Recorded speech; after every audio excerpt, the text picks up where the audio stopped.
네, 안녕하세요. 이번에 고려사이버대학교 졸업과제로 동문강좌 애완곤충의 사용 및 이해를 진행하게 된 소프트웨어공학과 이희수라고 합니다. 네, 그러면은 프레젠테이션 시작해 보겠습니다.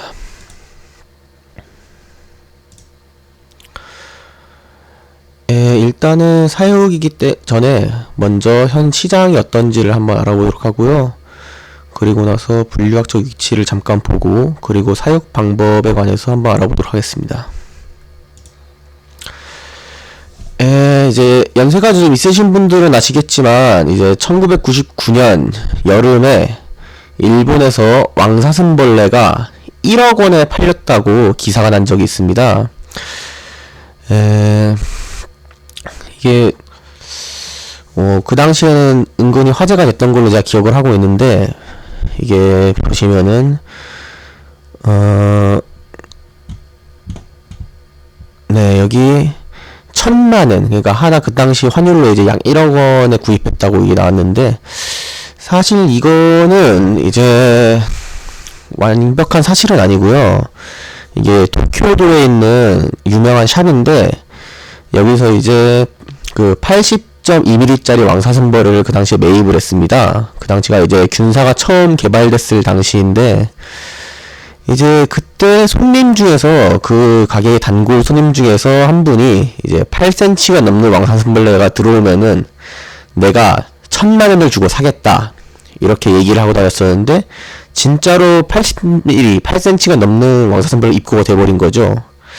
그래가지고 뭐 결국 결론적으로는 이제 팔렸습니다만, 실제 구매 가격은 이제 약간의 할인이 있었다 해서, 뭐 그래도 뭐 다른 것보다 상당히 비싼 가격이겠지만 1억 원까지는 아니었다라고 얘기를 할 수가 있겠네요. 어차피 이 당시 이제 그 1억 원이라는 언론 플레이죠, 이제 말하고 보면은. 그래서 이 언론 플레이를 통해서 뭐 샵도 인기세를 타고, 그와 동시에 이제 곤충 사육 붐이 일어났습니다. 그때는 이제 많이 길렀는데, 이제 뭐 항상 붐이란 게 그렇듯 다 시들고 있죠. 그래서 지금 이제 국내 시장을 보자면은, 현재 이거는 이제 농림축산식품부에서 발표한 보도자료입니다만, 이제 국내 곤충산업 규모는 작년 말 기준으로 414억 원으로, 그 중에서 이제 학습 애완곤충의 규모가 10.7%, 414억 원의 10.7%는 약 44억 3천만 원 정도가 됩니다. 상당히 작은 사업 규모죠. 근데 이제 일본을 보면은, 이제 일본 같은 경우에는 1999년 아까 그 보셨던 그 왕사슴벌레 1억 원짜리, 뭐 1억 원 아니죠, 편의상 그렇게 모르겠습니다. 1억 원짜리 왕사슴벌레 사건이 있은 그해 11월에 외국산 곤충, 사육 목적의 외국산 곤충의 수입을 허가했습니다. 그래서 그 이후 일본에서는 폭발적인 산업 규모의 성장이 이루어졌고요. 현재 일본의 시장 규모는 약 650억 원입니다. 그래서 이 650억 규모는 지금 농림축산식품부에서 진행하고 있는 제3차 곤충 양장 산업 육성 조합 계획에서 나와 있는 정보이고요. 그래서 이제 국내 같은 경우에도 이제 지금 제3차까지 왔는데, 1차, 2차, 3차 곤충 산업 육성 조합 계획을 통해서 꾸준히 이제 소외되고 있는 이런 곤충 시장을 성장시키려고 하는 그런 노력을 하고는 있습니다. 그래서 지금 1차, 2차 때는 이제 그 규모를 키우고 있었고요. 이제 3차에 들어서는 이제 관련된 연구, 개발이라든가 산업 인프라 구축 쪽에 조금 더 힘을 기울이고 있습니다. 그리고 이건 이제 산업 종사자와의 인터뷰를 했었는데요. 이거는 이제 국내에 있는, 현재 많은 인기를 몰고 있는 참좋은 군뱅이라는 곤충 농장의 그 유준형 사장님과의 인터뷰 내용입니다. 그래서 뭐 항상 그렇듯이 이제 어릴 때부터 생물에 대한 관심을 좀 많이 가지다가 이렇게 우연히 접하게 된 곤충의 계기가 되어서 이렇게 많이 커지는 경우가 많은 것 같습니다. 그리고 사장님이 지금 나이가 상당히 젊은 분이세요. 그래가지고 아무래도 그 좀 어린 나이에 사업을 시작하다 보니까 경제적으로 좀 많이 힘들었다고 합니다. 그래도 지금은 지금 온라인 매출로 연 1억 6천만 원 정도 소득을 낼 정도로 지금 크게 성장을 했습니다. 그래서 국내에 있는 사장님의 시각으로 보시면은 현재 출산율이 줄어가는 시점, 지금 출산율이 지금 많이 낮아졌죠. 지금 한 가구당 1을 지금 돌파했다 그러는데, 출산율이 줄어가는 시점에서 아무래도 곤충이라는 게 어린이들이 많이 좋아하는 그런 분야다 보니까 좀 부정적으로 보시는 것 같습니다. 하지만 그래도 그만큼 교육의 질이 높아지기 때문에 교육과 연계되어 활용을 한다면은 그래도 전망은 좋을 것이라고 생각하신다고 하네요.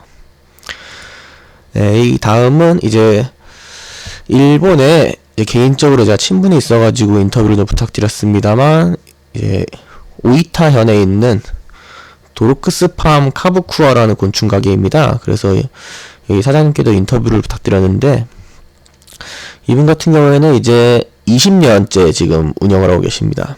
그래서 일본에 같은 경우에는 이제 연세가 좀 있으신 분이다 보니까 그 당시 이제 20년이면 이제 2000년이죠. 그 당시에 이제 비싼 가격에 거래된 왕사슴벌레, 이것도 아까 처음에 봤던 그 1억 원짜리 왕사슴벌레와 좀 관련된 그런 내용이겠네요.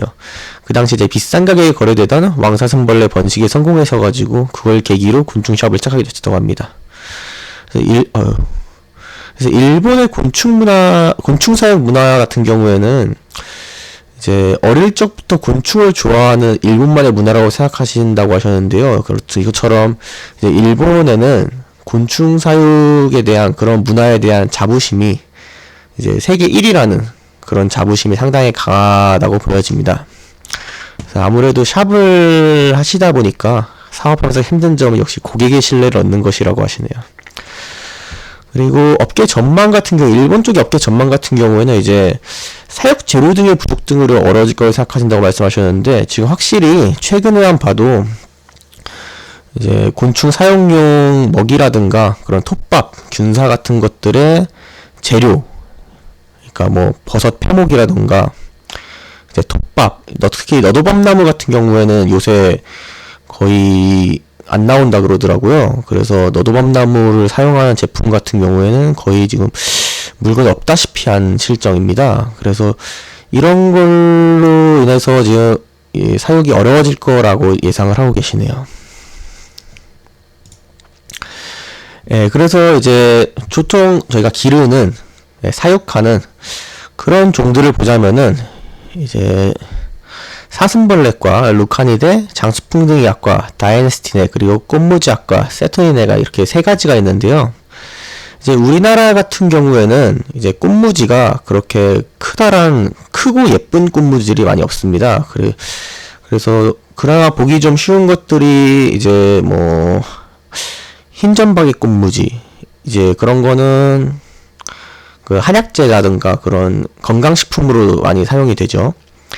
그래서 그런 것들이 아니고서는 이제 좀 사육이 잘 안 되는 편이고, 그리고 장수풍뎅이과 그리고 사슴벌레과, 우리나라는 주로 이 두 가지가 집중되어 있습니다. 다른 나라, 이제 수입이 가능한 다른 나라 같은 경우에는 뭐 세계에는 크고 예쁜 것들이 많으니까요. 그 뭐 골리앗 꽃무지라든가 뭐 우간덴시스 꽃무지라든가 뭐 그런 예쁜 것들이 많으니 이 꽃무지들도 하나의 그 줄기로 자리 잡고 있습니다만, 국내에서는 지금은 외국 곤충의 사육은 허가되어 있지 않기 때문에 국내에서 접할 수 있는 사슴벌레과와 장수풍뎅이과, 이 두 가지에 주로 집중이 되어 있습니다. 그래서 국내산으로 이제 기를 수 있는 곤충들을 보면요, 이거 이제 농림축산건협본부 거기에 있는 병해충정보에서 나와 있는 이제 사육되는 곤충들의 그 목록입니다. 그래 보시면은 국내에 있는 장수풍뎅이 3종, 이제 장수풍뎅이, 웹불 장수풍뎅이, 그리고 둥글 장수풍뎅이, 이렇게 3종이 있습니다. 근데 이제 사진 보시다시피 이제 장수풍뎅이는 이렇게 큰 뿔이 있는데 다른 것들은 그냥 밋밋하죠. 그래서 웹불 장수풍뎅이나 둥글 장수풍뎅이 같은 경우에는 거의 사육이 되지 않고 주에 사육한다면 장수풍뎅이 이걸 주로 사용을 합니다. 그리고 사슴벌레 같은 경우에는 이제 원표 에보라 사슴벌레, 이건 그 홍원표 씨가 발견을 해가지고 이제 자신의 이름을 붙인 그런 사슴벌레입니다. 원표 에보라 사슴벌레, 그리고 왕사슴벌레, 널쩍사슴벌레, 톱사슴벌레, 그리고 사슴벌레, 다우리아 사슴벌레, 애사슴벌레, 홍다리 사슴벌레, 이렇게 하나, 둘, 셋, 넷, 다섯, 여섯, 일곱, 여덟 종이 지금 올라와 있는데요. 이 중에서 이제 역시 가장 큰 인기를 구사하고 있는 거는 이제 왕사슴벌레거든요. 그 다음 분은 뭐 널쩍사슴벌레 이런 정도. 그리고 다우리아 사슴벌레랑 그냥 이 사슴벌레 루카니우스 같은 경우에는 고산지대에 삽니다. 그래가지고 사실 사육을 하려면은 이 온도 조절 장치가 좀 거의 반필수적이기 때문에 그렇게 많은 사람들이 사육을 하고 있지는 않습니다.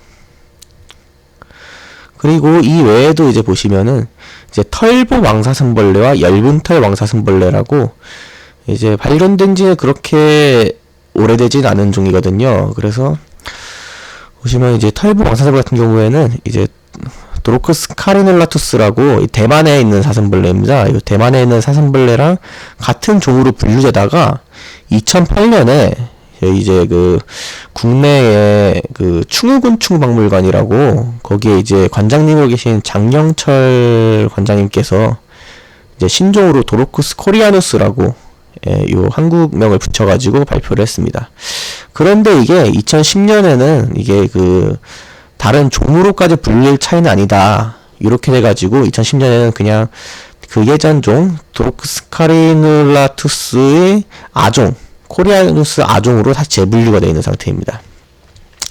그리고 그거 말고도 이제 얇은털 왕사슴벌레, 요거도 이제 마찬가지로 이름 보시면 아시겠지만 대만에 사는 도로크스 타이와니쿠스와 같은 종으로 분류가 되다가 2010년에 도로크스 테누이러스투스라고 이제 신종으로 발표가 됐습니다. 그래서 이 두 종 같은 경우에도, 근데 이 두 종은 다른 종에 비해서 사이즈가 되게 작아요. 크기가 뭐 커봤자 뭐 2cm 뭐 그 정도밖에 안 돼가지고 그렇게 큰 인기를 끌고 있지는 않지만 그래도 어느 정도 사육하시는 분들은 있는 그런 종입니다. 그 전에 봤던 요 종들과는 좀 다르죠. 사이즈가 좀 많이 작다 보니까 아무튼 그렇습니다. 그래서 이제 사육 사이클을 보시면은 보통 이제 성충이나 유충 상태로 접하시게 됩니다. 그래서 성충으로 얻게 되면은 성충을 알을 받아서 산란을 받아서 그 알을 유충으로 키워서 유충이 번데기가 됐다가 성충으로 되는 요런 하나의 라이프 사이클을 이렇게 반복을 하게 됩니다. 그래서 그런 성충을 먼저 이렇게 얻었다고 이제 생각하고 그러면 시작을 해보겠습니다. 이제 성충에는 일단 먹이 가장 중요한 것이 먹이겠죠. 밥을 먹어야 되니까요. 그래서 기본적으로는 먹이를 이제 젤리를 주게 됩니다. 이 젤리 같은 경우에 이제 곤충 젤리라고 해가지고 이제 제품화되어 있는 게 있어요. 그래서 뭐 개당 뭐 60원에서 뭐 비싸면은 뭐 200원까지 이렇게 가격이 여러 종류가 있습니다만 이제 곤충 같은 경우에는 곤충도 이제 뭐 다른 뭐 척추동물처럼 필수 아미노산이라는 게 있습니다. 그러니까 체내에서 합성이 되지 않는 아미노산이 있는데요. 이제 그런 아미노산 같은 경우에는 먹이를 먹어서 이렇게 섭식을 함으로써 보충을 해줘야 되기 때문에 곤충들도 이렇게 당분만 먹는 게 아니라 단백질이 필요합니다. 근데 이제 아무래도 이제 사실 가격만 봐도 좀 어느 정도 각이 나오긴 하는데, 뭐 60원짜리, 70원짜리 젤리 같은 경우에는 이제 수분과 당분으로 만들어서 그 보관 기간을 상당히 오래 늘려놓은 그런 케이스거든요. 뭐 국내에서 만드는 뭐 청아맨 젤리라는 것도 있지만 주로 이제 뭐 아마존 젤리 이런 것들은 뭐 제가 중국 쪽에서 만들어 오는 편이고, 하여튼 그런 것들은 이제 그 보관 기간에 그쪽에 치중을 했기 때문에 단백질이 거의 들어가 있지 않습니다. 근데 그런 거에 비해서 이제 뭐 바나나 블랙 젤리라든가 뭐 아니면 일본의 그 KB 농장이라고 거기서 만드는 KB 젤리 같은 게 있습니다. 뭐 그런 건 이제 일본 자국 내에서 구매하면은 싸겠지만 국내 수입을 하게 되면은 단가가 거의 한 개당 150원에서 200원까지 쳤거든요. 대신 이제 그런 비싼 값을 하죠. 예. 그런데 그 영양을 잘 맞춰놓은 건지, 예, 일단 단백질이 들어가 있다고 그쪽 농장에서부터 얘기를 하거든요. 그래서 예, 먹이면 확실히 효과가 있기는 있습니다. 곤충이 되게 좋아하기도 하고요. 근데 이제 국내에서 아무래도 그렇게 힘드니까 보통은 이제 그냥 싸구려 젤리를 주고 거기다가 이제 좀 저렴하게 구할 수 있는 단백질이 많은 과일, 바나나를 주로 주게 됩니다. 그래서 보통은 이제 바나나를 통해서 이제 필수 아미노산을 제공을 하는 편이고요. 그래서 이제 성충이 이제 주로 죽는 원인을 한번 살펴보자면은 이렇게 가스, 질식이죠. 이거는 이제 같이 넣어놓은 뒤집어서 죽지 말라고 같이 넣어놓은 그런 물건들이 부패하거나 하면서, 아니면 젤리를 오래 놔둬가 방치해가지고 젤리에 부패하거나 뭐 그런 거에 의해서 가스가 차서 질식을 하는 경우가 있고, 뭐 아사는 뭐 그렇죠. 뭐 굶어 죽는 거죠. 밥을 안 줘가지고. 얘들도 생명이기 때문에 밥을 안 주면 굶어 죽습니다. 그리고 건조, 탈진. 이제 건조한 경우에는 이제 수분이 없으니까 뭐 죽는 케이스인데요. 이거는 조금 이따 보도록 하고, 탈진 같은 경우에는 이제 얘들이 생긴 걸 보시면 아시겠지만 이렇게 뒤집어지면은 스스로 잘 못 일어납니다. 아무래도 널쩍하고 아래쪽에 이렇게 둥글게 돼 있지, 이게 다리가 뒤쪽으로 막 휘어지거나 그런 것들이 아니거든요. 그래서 한번 뒤집어지면은 다시 몸을 바로잡기 위해서 되게 버르적거리는데, 버르적거리다 보면 이제 힘이 많이 빠져가지고 결국 죽게 돼요. 보통 이런 거를 이제 뒤집사라고 표현을 하긴 하는데, 예, 제가 그런 케이스가 있습니다. 자, 그 중에서 이제 건조를 조금 더 자세히 살펴보고 가시면은, 이제 수분이 없어가지고 이제 건조해서 죽는다, 뭐 팔다리가 굳어가지고 딱딱하게 굳어있다, 뭐 그런 얘기를 많이 듣게 되는데요. 이제 곤충 같은 경우에는요, 예, 이 곤충 그 표면에 이 표피를 보면은 이렇게 이 분자층이 그냥 일직선으로 이렇게 되는 게 아니라 이렇게 대각선으로 되어 있습니다. 한 15도 정도? 그 정도 기울어져 있어요. 그래서 이렇게 기울어져 가지고 이 분자 사이에 이 틈을 줄여가지고 수분이 쉽게 빠져나가지 못하게 되어 있습니다. 근데 이제 이게 온도가 많이 높아지게 되면은, 그러면 이제 요 분자 구조가 와해가 돼버리면서 이렇게 일직선으로 서버려요. 그럼 이제 요 사이로 그냥 수분이 그냥 그대로 싹싹 빠져나가 버리는 거죠. 이렇게 해가지고 죽기 때문에 그 수분이 다, 체내에 있는 수분이 거의 없어지기 때문에, 그래서 죽었을 때 몸이 이렇게 딱딱하게 굳어가지고 그런 경우가 생깁니다. 죽었을 때 보시면은 딱 들어있는데 이게 축 늘어지면서 막 분리가 되는 데도 있고, 딱딱하게 굳어있는 데도 있어요. 딱딱하게 굳어있는 경우에는 요런 경우라고 보시면 됩니다. 이렇게 수분이 다 빠져나간 경우. 그래서 보시면은 이제, 그래도 이제 항상성을 지키기 위해서, 얘들도 생명이다 보니까 항상성을 지키기 위해서 어느 정도까지는 버티거든요. 근데 보시면은, 제 기억에 이거는 아마 바퀴를 가지고 실험했던 걸로 기억을 하는데, 예, 있네, 여기. 일정한 포화 차이는 바퀴. 예, 강력한 생물이죠, 바퀴. 보시면 이제 온도 28도, 한 29도 언저리까지, 여기까지는 그래도 증발률이 낮다가 29도 언저리부터 급격하게 이제 증발률이 올라갑니다. 그래서 몸에는 체내 수분이 다 빠져나가는 그런 걸 볼 수 있죠.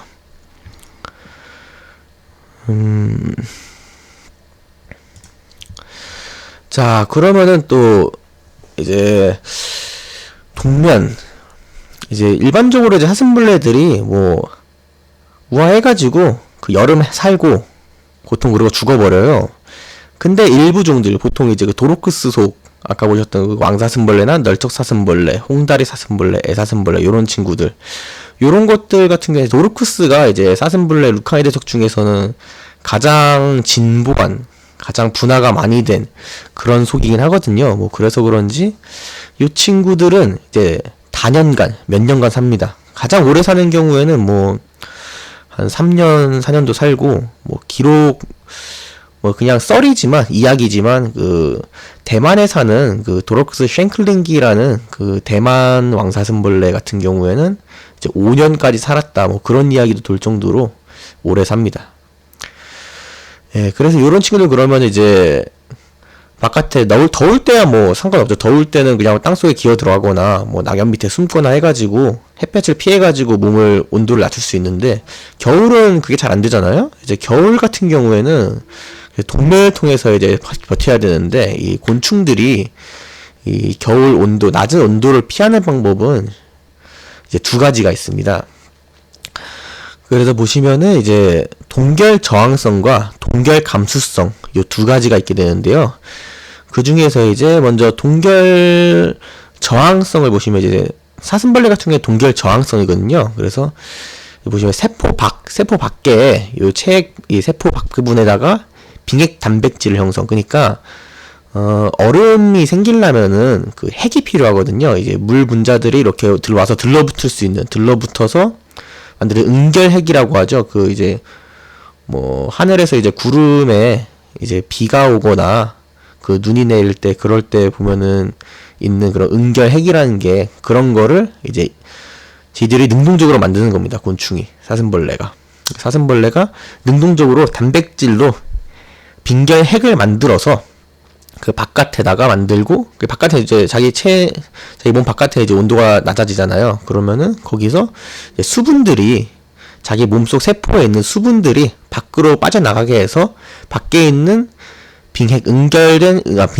응결핵 단백질에 붙어가지고 자기 몸 바깥에는 이제 얼음을 만들고, 그러면서 자기 몸 체내에 있는 그 밀도, 체내에 있는 밀도 올라가겠죠. 그걸 올려가지고 농도를 높여가지고 그 체내 색은 얼지 않게 만들고, 바깥에서는 이제 빙결을 만들어가지고 얼음을 만들어서 만드는 세포 손상을 막는 그런 방식을 취하게 됩니다. 그래서 이제 겨울에 이제 바깥에 사슴벌레 채집을 나가게 되면은, 이제 애벌레도 보통 이제 애벌레를 잡으러 가는 거긴 한데, 이제 보통 그 몸에, 그 까만 몸에 그 서리가 내려 있는 그런 사슴벌레를 찾을 수가 있게 돼요. 나무를 깨부다 보면은. 그래서 그런 것들이 이제 요런 동결 저항성을 사용해가지고 세포 박체액에다가 응결핵을 만들어서 얼음을 만들어서 지금 동면을 하고 있는 그런 케이스로 됩니다. 그거 말고 이제 동결 감수성이라고 있는데, 요거는 이제 좀 특이한 곤충들이거든요. 요거는 이제 곤충들 혈 림프, 그러니까 곤충들 혈액이 아니죠. 피가 아니라 림프액입니다. 그래서 혈 림프에 그 몸속에 돌고 있는 그 체액에 내동결 물질, 보통 이제 뭐 트레알로스라든가 뭐 그런 것들, 이제 뭐 균당이라 그러죠. 트레알로스라든가 아니면 글리세롤 같은 걸 만들어 가지고 빈결점을 쭉 낮추는 방식을 취하게 되는데, 요거는 이제 내동결 물질을 생산하는 그런 기능이 필요해요. 그래서 이런 걸 생산할 수 있는 벌레들, 그런 벌레들은 이제 이쪽을 택하는 거, 그게 안 되는 것들은 이제 동결 저항성을 택하게 되는 겁니다. 그래서 보시면 이제 동결 감수성, 이 내동결 물질 같은 경우에는 이제 빈결점을 낮추는 방식이기 때문에 이 친구들은 막 영하 35도에서 영하 60도까지 심하면은 그렇게 엄청 낮은 온도까지 버틸 수 있는 그런 벌레들이고요. 동결 저항성 같은 경우에는 아무래도 그냥 그 체내 농도를 높이는 그런 타입이다 보니까 영하 5도? 영하 15도? 이 정도밖에 막지를 못해요. 그래서 뭐 진짜 몇십 년 만에 오는 한파 뭐 그런 말들 있잖아요. 항상 나오는 것들, 그런 뉴스에서 나오는 그런 얘기들, 그런 갑자기 강추위가 늘어서게 되면은, 그래서 이런 사슴벌레 같은 경우에는 이렇게 버티지 못하고 그냥 다 죽어 나갑니다. 그래서 이렇게 강추위가 한번 왔다 가면은, 채집을 나가면은 이렇게 얼어 죽어 있는 그런 벌레들을 많이 볼 수가 있어요.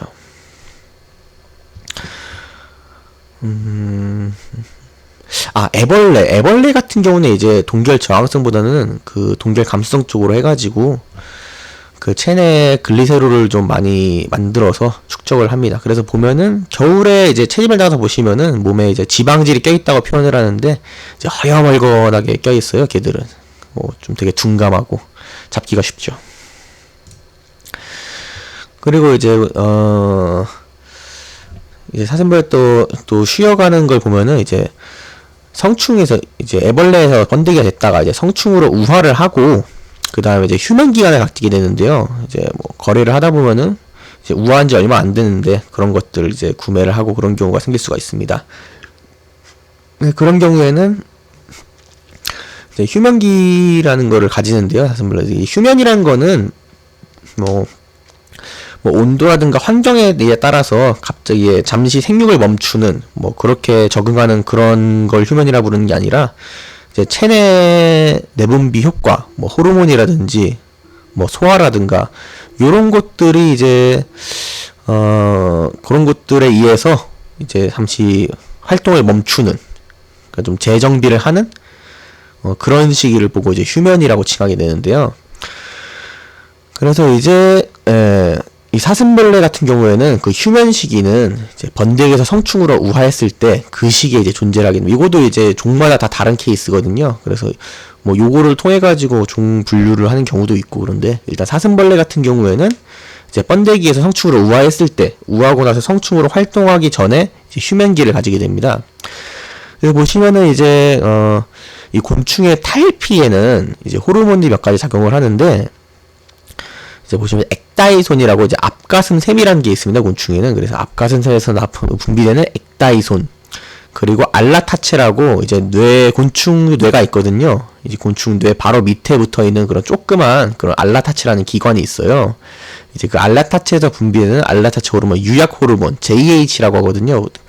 이제 그래서 유약 호르몬과 엑다이손, 요 두 가지가 작용을 하고요. 그리고 이제 뇌 호르몬이라고 또 하나가 더 있는데, 이 뇌 호르몬 같은 경우에는 요 엑다이손, 앞가슴샘 호르몬의 활성화를 촉진하는 그런 용도로 사용이 돼요. 그래서 맨 처음에 이제 요 호르몬을 연구하던 그 과학자들이 이제 뇌를 딱 제거했더니 탈피가 일어나지 않는 거 보고, 이 곤충은 그 뇌에서 호르몬이 나와가지고 이 탈피를 하구나, 처음에 이렇게 생각을 했대요. 근데 좀 더 연구를 하다 보니까 뇌 호르몬은 앞가슴샘 호르몬의 활성화를 촉진시키는 그런 호르몬이지 탈피에 직접적으로 영향을 주는 호르몬이 아니구나, 이런 거를 알게 됐고요.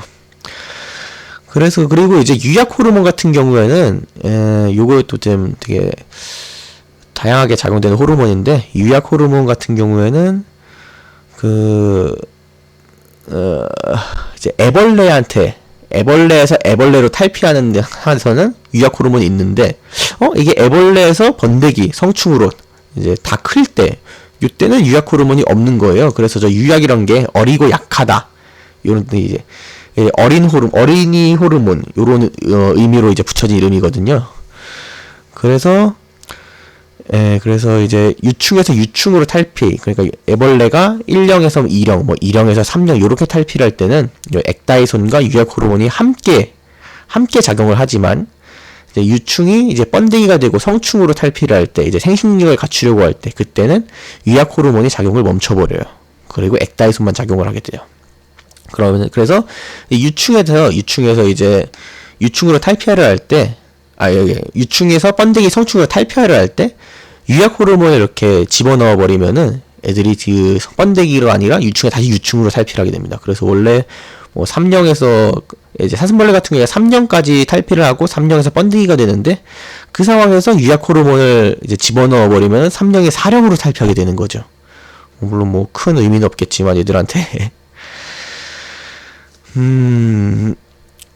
그리고 보시면은 그 유약 호르몬이란 게 또 이게 이름 붙여놔지고 아주 추후에 발견된 건데, 유충 시절에는 유충에서 유충으로 탈피해야 되는데, 성충이 되고 나면은 다시 이제 유약 호르몬이 분비를 멈췄다가 성충이 되고 나면 다시 분비를 시작하거든요.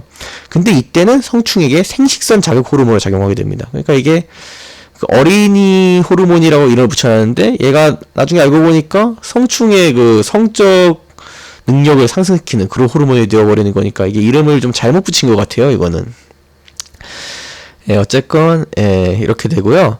특히 그 유약 호르몬 같은 경우에는 지금 이제 총 7종류의 유약 호르몬이 이제 밝혀졌는데요. 그 중에서 대부분의 곤충은 유약 호르몬 3이라고 이름 붙여진, 이제 뭐 유럽은 0, 1 뭐 이런 식으로 이름이 붙여져 있거든요. 그 중에서 유약 호르몬 3이라고 이름 붙여진 유약 호르몬을 쓰고요. 뭐 나머지는 뭐 나비, 파리, 뭐 노린재, 뭐 요런 친구들이 사용을 하게 됩니다. 그리고 또 이게 재밌는 게, 이제 식물에도 이 유약 호르몬과 비슷한 구조를 가진 그런 물질이 있어가지고, 이제 요거를 뭐 노린재, 특히 노린재에게 작용하는 그거랑 비슷해가지고 노린재한테 그 물질을 주사를 하면은 그 노린재에게 유약 호르몬으로 작용을 한다고 하네요. 신기하죠.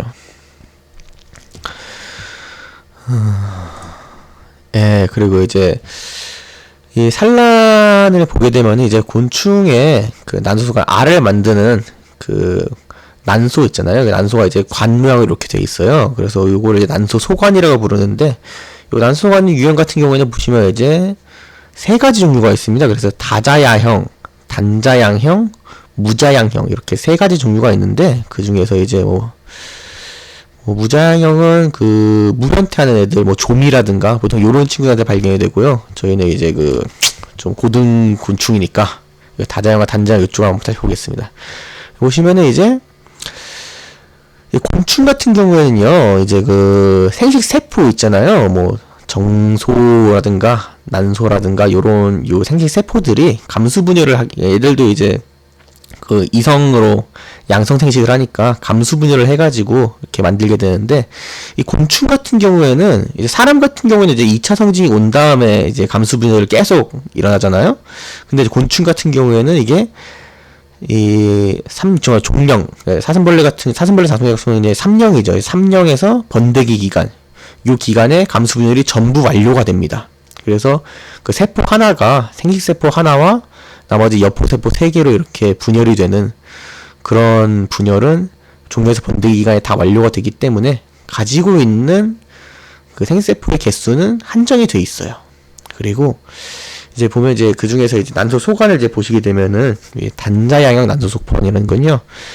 원래 이제 난원 세포죠. 이게 그러니까 그 어미 세포, 그 어미 세포에서 그 영양 세포가 이렇게 만들어지게 되는데, 요 영양 세포들, 그러니까 보통은 이제 그 난로 세포가 이렇게 난원 세포가 이렇게 감수 분열을 하면은 그 2번을 분열을 하잖아요. 그 중에서 이제 하나, 그 4개 중에서 하나가 이제 난모 세포가 되고, 이제 그 나머지 3개는 이제 여포 세포가 되고, 2개는 여포 세포가 되고, 하나는 영양 세포가 되고, 뭐 그렇게 되는데, 그 중에서 영양 세포가 모두 난소수가 맨 위에, 그 위에 전부 이제 뭉쳐있게 됩니다. 그래서 영양 세포가 이 난모 세포에게 그 영양을 제공해주는, 뭐 그렇게 보시는 건데, 이제 그런 세포들이 영양세포가 전부 위쪽에 위치돼 있어가지고, 이 영양세포가 그 알을 한 번에 이렇게 공급을, 여러 개 이렇게 쭈루룩 공급을 하는 거예요. 요런 식으로 되어 있는 게 단자양형 난소소관이고, 이제 다자양형 난소소관, 그 옆에 있는 것 같은 경우에는, 이제 저 여포세포들은 그냥 이렇게 남아있는 거고, 이제 영양세포가 하나씩, 그 난모세포마다 하나씩, 하나하나 이렇게 다 연결이 돼가지고, 따로따로 만들어지는, 요런 걸 이제 다자양형 난소소관이라고 합니다. 그래서 이제 보시면은 이제 뭐 제가 뭐 이게 뭐 배를 까보거나 뭐 그런 건 아니지만, 제 생각에는 이제 사슴벌레 쪽은 이제 다자양형 난소소관이고, 꽃무지와 장수풍뎅이 쪽은 단자양형 난소소관이다.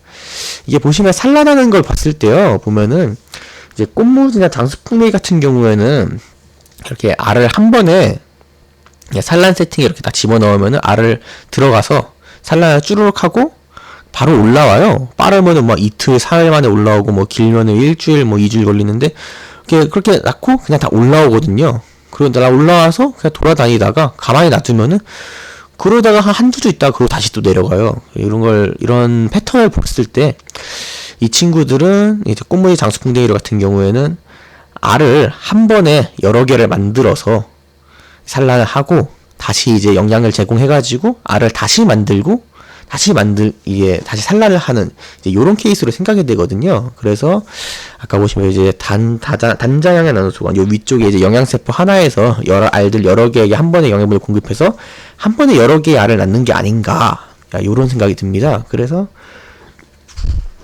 꽃무지 장수풍뎅이 같은 경우에는 산란을 받으실 때 산란 세팅에다가 암컷을 넣고 한번 이제 확인을 하시다가 암컷이 올라왔다. 그럼 암컷을 빼가지고 다시 이제 영양분을 좀 제공해주고, 그러고 나서 휴식기를 가진 다음에 다시 이렇게 산란을 시키는 게 좀 더 효율적일 거라고 생각이 돼요. 근데 그에 반해서 사슴벌레 같은 경우에는 뭐 이것도 종마다 좀 다르겠지만, 이제 성숙을 하고 암컷이 이제 먹이를 먹기 시작하고 성숙을 하고 유약 호르몬이 다시 작용을 했을 때, 그때 다시 바로 산란을 하는 것보다는 좀 기다렸다가, 뭐 개인적인 경험으로는 이제 뭐 동면을 시키고 해가지고 뭐 1년 이상 하면은 상당히 많이 낳더라고요. 그래서 그냥 뭐 2, 3개월 묵혔다가 산란을 받는 경우보다 한 1년 이제 동면을 한번 시키고 그 다음에 그 다음 해에 산란을 받았을 때 산란이 거의 2배 가까이 늘어나는 그런 경험을 한번 해봤습니다. 그래서 제 생각엔 요거는 이제 알을 이제 여러 개를 이게 따로따로 만들어가지고 그래서 오래 걸리는 게 아닌가 요런 생각이 듭니다. 그래서 사슴벌레 같은 경우는 많이 좀 오래 묵혔다가 산란을 받는 게 좀 더 낫고, 장수풍뎅이 꽃무지 같은 경우에는 한번 알을 낳고 나왔으면은 다시 먹이를 먹이고 그 다음에 다시 세팅을 하는 게 좋아 보인다, 이런 생각입니다. 그래서 산란 이제 알을 받으려면 산란 세팅을 해야겠죠. 이제 산란 세팅을 하는 방법 같은 경우에는 이제 사슴벌레 같은 경우에는 주로 뭐 산란목을 씁니다. 근데 뭐 이제 아까 그 사슴벌레 루카누스라든가 아니면은 톱사슴벌레 뭐 요런 녀석들은 산란목에다가, 산란목이 없어도 괜찮아요. 오히려 산란목이 없는 걸 더 좋아하고요. 그러니까 좀 톱밥에다 넣기도 하는데, 일반적으로 이제 산란목에 산란하는 사슴벌레, 왕사슴벌레라든가 널쩍사슴벌레, 뭐 애사슴벌레 뭐 요런 녀석들은 이제 산란목을 넣어주게 됩니다. 그리고 그 이제 장수풍뎅이나 꽃무지 같은 경우에도 보시면은 이제 그 알방을 만드는 경우가 있고 알방을 만들지 않는 경우가 있어요. 뭐 주로 알방을 만들지 않는 경우는 뭐 저쪽 그 뭐 인도차이나 반도에 뭐 태국이라던가 뭐 베트남 요런 쪽에 사는 그런 꽃무지들이 그런 경향을 보이는 것 같은데, 이제 그런 친구들은 그 이제 그 기질, 그러니까 뭐 톱밥이랑 이런 건 그 알을 낳는 그런 기질에 보시면은 그 사이사이 공극이라고 이제 빈 공간 공극이 있잖아요. 이제 그 빈 공간에다가 그냥 있으면, 공간에 있으면 거기다 알을 낳거나 뭐 그런 경우가 있어요. 이제 그런 친구들 같은 경우에는 이제 굳이 뭐 톱밥을 누를 필요도 없죠. 뭔가 톱밥 그냥 대충 섞어 담아놓고 공간을 오히려 만들어줘야 되는 거니까. 그래서 어떤 경우에는 일부러 공간을 만들어주기 위해서 이제 저 수태라고 무리끼, 뭐 작품 활동하시는 분들이 뭐 쓰는 경우도 있는데요. 그 무리끼가 있거든요. 그 무리끼를 갖다가 그냥 톱밥에 이렇게 섞어가지고 이렇게 공간을 만들어주거나 뭐 그런 경우도 있습니다. 근데 이제 그런 게 아니라 알방을 만드는 경우가 있어요. 또 이제 그 방을 이렇게 만들어가지고 거기다 알을 낳고 이렇게 묻는 그런 장수풍뎅이 같은 경우에는 이제 방을 만들기 때문에 걔들이 들어가서 활동을 하거든요. 그래서 그런 친구들 같은 경우에 톱밥을 꽉꽉 눌러 담아가지고 세팅을 해줘야 됩니다. 이제 산란목이 뭐냐면은 이제 사슴벌레 산란을 받을 때 쓰는 나무거든요. 말 그대로 산란, 알을 낳는 목나무거든요. 그래서 이게 주로 사용되는 거 이제 백색 부우균이라고 이제 뭐 흰색균 있잖아요. 흰색균. 뭐 흰곰팡이라든가 뭐 버섯이라든가 뭐 요런 것들. 그런 것들에 의해서 이렇게 썩어 있는 그런 나무를 사용을 해요. 근데 이제 뭐 그냥 야생에서 구해오면은 아무래도 그 뭐 다른 잡벌레라든가 뭐 그런 것들이 있을 수 있고, 뭐 품질 같은 경우에 균등하지 않으니까. 그래서 보통 주로 이용하는 것은 이제 버섯 폐목, 특히 표고버섯 같은 경우에 이제 원목 재배를 많이 하잖아요. 그래서 그 표고버섯 폐목을 갖다 이용을 하게 됩니다. 그래서 그 보통 이제 표고버섯 폐목 같은 경우에는 한 2년에서 3년 정도 사용하고 나면은 이제 그때까지가 그 버섯이 가장 품질이 좋고, 그 이후로는 이제 버섯 품질이 조금 많이 떨어지기 시작을 해요. 그래서 보통 이제 그 수명을 5년으로 봅니다. 그래서 5년 정도 되면은 그건 폐목으로 취급해서 그냥 버리게 되는데, 이제 그런 것들을 갖다가 그 폐목들을 가져와서 잘라서 쓰게 됩니다. 그래서 이런 것도 이제 종류가 좀 많이 있거든요. 아무래도 이제 참나무다 보니까 참나무 종류가 여러 가지 있듯이 이제 수종에 따라서 분류해보면은 뭐 졸참나무제, 뭐 상수리나무제, 너도밤나무제 요런 등등으로 분류가 되고요. 근데 이거는 이제 그 일본 같은 경우에는 이제 이런 게 조금 많이 세분화돼 있어가지고 뭐 졸참나무면 졸참나무, 뭐 상수리면 상수리, 뭐 갈참나무면 갈참나무, 뭐 이런 식으로 이게 다 그 샵에서 이름 붙여가지고 파는데, 한국 같은 경우에는 이제 그런 거보다는 사실 그러니까 폐목 구하는 것 자체가 일이어가지고 그래서 그냥 산란목이라고 이름 붙여서 쓰게 됩니다. 그래서 뭐 사실 원하는 수종을 쓰려면은 정말 그냥 여러 개를 한 번에 많이 사가지고 그 중에서 이제 자기가 그 수필을 보고 골라내는 수밖에 없죠, 국내에서는.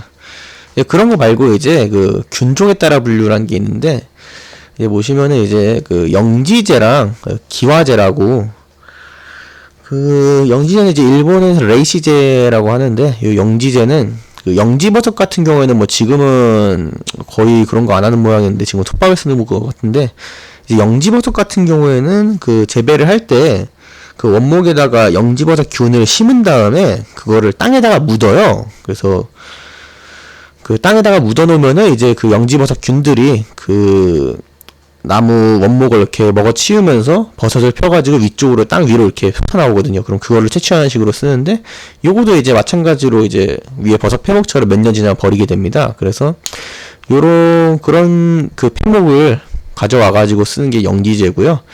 기와제는 이제 그 기와란 게 뭐냐면은 이제 그 일본어에서 카와라 타케라고 했는데, 이제 그 카와라 타케라고 이제 구름버섯이거든요. 그래서 타케를 빼고 이제 카와라 자이 제 해가지고 그거를 이제 구글 번역을 돌리면 기와제라고 이게 나와요. 그래서 국내에서는 따로 붙여놓은 이름이 없어가지고 그냥 번역체를 그냥 쓰면 이름 불러다 보니까 기와제 하다 보니까 기와제가 된 케이스인데요.